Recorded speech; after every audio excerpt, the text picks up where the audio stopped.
Last week we went through autumn photography, but the colours, were so nice that I actually went out and took some environmental portraits, and that's what we're going to talk about today because it is Tutorial Tuesday.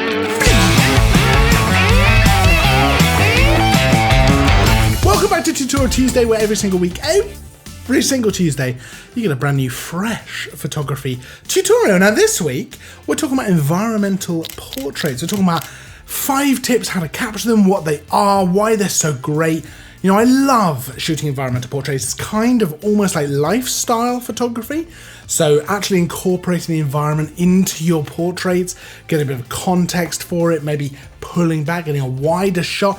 There's so much you can do with it. You know, there's so many different ways you can capture an environmental portrait. So before we dive in to the tips, let's talk about what an environmental portrait actually is. So it's essentially a portrait, but including the environment in it. And that can be in a whole host of different ways. And it totally is an excuse to get very creative, try out all kinds of different things to create an environmental portrait. So for example, having the environment in it could be something like someone sitting in a coffee shop, tapping with their laptop, or just enjoying a coffee. It could be someone sitting, looking out over a landscape, so almost a landscape shot, but with someone in it, which draws the viewer into the photo, and it also gives a human element and a visual interest, you know, to the picture. It could be at the beach, going on holiday. It could be almost diving into street photography kind of stuff. Or it can be a close-up and just injecting some of those autumn colours, for example. So last week when we did autumn photography, we were talking about the reds and the oranges, and we had this portrait with the nice red leaves surrounding my subject's face. Oh, looks very, very nice. Or it can be a super wide, almost like an adventure shot. You know, a shot of someone standing on hills and cliffs and taking photos and all kinds of interesting stuff. Ultimately, I think what sets an environmental portrait apart from a normal portrait is a little bit of story, a little bit of context because of the environment. And ultimately, no matter how subtle it is, I think it's good to get a little bit of story into your photos. So let's dive into tip number 1, which is finding the right environment. Now it's a little bit wishy-washy, but bear with me. Any environment can be the right environment to take a great environmental portrait. So whether you want to go for something like I mentioned before, like a nice landscape and someone sitting looking out over it, someone walking down a long path or a road, you know, or even something like a dark alley with lots of atmosphere, that could be great, you know, neon signs at night in a city. Anything can make a great environmental portrait as long as you're deliberate about the choice of location. Now, a few things to look out for when you're looking for something. Pops of colour can really help. So the autumn colours we've been using recently, like the reds and the oranges and the trees, that can look great. That can look fantastic and give you these amazing kind of environmental portraits, add a lot to it. Interesting lighting is a good one as well. So whether you want to go to some amazing landscape at sunset or somewhere at sunrise is always going to look good, or the neon lights of a city are going to look great, and anything that is visually interesting. So, you know, a beautiful landscape is always going to help.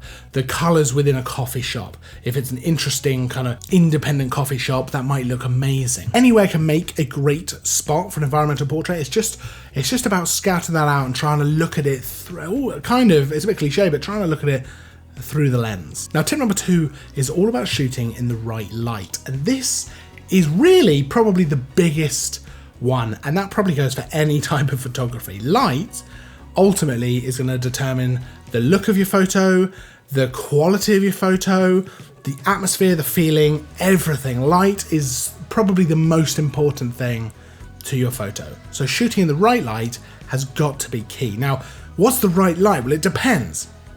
It depends ultimately on the type of photo you want to get and the end result you want to go for. So I always recommend to shoot in sunrise or sunset. They're always going to look amazing. You get nice, soft, golden light. The tones are amazing. Everything just looks great, especially for a portrait. That soft light is very flattering. This time of year though, especially in the UK, autumn and then winter, the sun never gets too high in the sky, which means that a lot of the time the light is very soft. You know, you're getting a lot of soft light. So actually, maybe go out and shoot in the middle of the day. Also, if you want to get a slightly higher contrast kind of shot, maybe the middle of the day is the thing to go for. You know, maybe an urban shot in the city at sunset would look great, but maybe it would look great with the sun higher up in the sky as well and casting the slightly more contrasty shadows. Somewhere like a forest, for example, that can look great at sunset when you've got the sun coming through the trees, but it can also look great in the middle of the day when the sun's coming through the leaves up above, and dappling onto the ground. So there's a lot of room for how you want to do it. Maybe you want to shoot into the evening when the sun's gone and you want to use the ambient light of like a street sign or something like that to light your subject. That can look amazing. Something like this shot of the coffee shop that I've mentioned a few times already is perfect in the middle of the day because the natural light is then flooding through the big windows and lighting the whole place up, making it nice and light, nice and airy, and I can play around a little bit with the colours.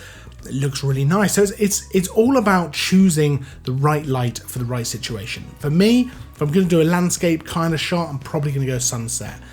If I'm going to do an urban shot, I'm probably going to go either middle of the day or into the evening. But the main thing about this lighting is that you want it to be a deliberate choice. You don't want to just sort of head out, whatever, and just get the shot.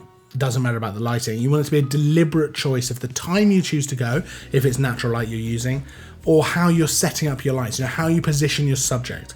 If it's the sun, you can turn, you can change location, even by a few feet, can actually make all the difference. Now, tip number 3 is all about playing with your composition. Now, I'm definitely guilty of not doing this enough, so I'll head to a shoot, and I've done this in the past. I'll head to a shoot.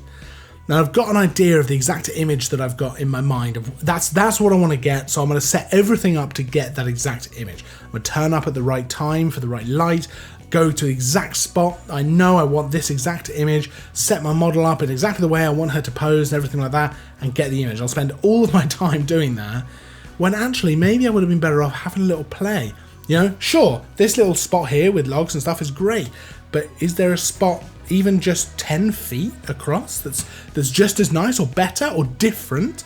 And why not experiment? Maybe shoot from a low angle and then eye level, maybe shoot from above, maybe just change your perspective a little bit, maybe use a longer lens or a wider lens and just sort of play around with it like that, because you'll never know what you're going to get. And I think for me, sometimes it can be easy to forget to experiment with this stuff because, I'm out taking photos every day, and sometimes you just want to get the photos, you want to make sure you've done it. But I think it's really important to experiment with the angles and the composition. Maybe you don't need to follow the rule of thirds. Maybe put them in the middle of the frame. Maybe that looks great. Maybe get a nice symmetrical thing. You'll come away with so many more shots, and you'll definitely come away with a lot more shots that you're very happy with. It does mean you'll definitely come away with shots that you don't like. I've done that loads of times, but you'll probably come away with a lot more shots that you do like. And you can always get the one you had in your head as well. Maybe get that done and out of the way, but then experiment, shoot around a little bit, and see what you can do. Now, tip number 4 is to try a deeper depth of field. Again, this is something I've been guilty of not doing before. So if you've got an f1.4 lens, it's very tempting to just stick on f1.4. That's what I do if I head out. f1.4, whoo, that's going to look beautiful with the bokeh, but that's not always the best thing to do, especially with environmental portrait. Now, I'm not saying an f1.4 portrait looks bad, because, it does not. It looks delicious, but sometimes you want to have a deeper depth of field if you want to incorporate more of the environment.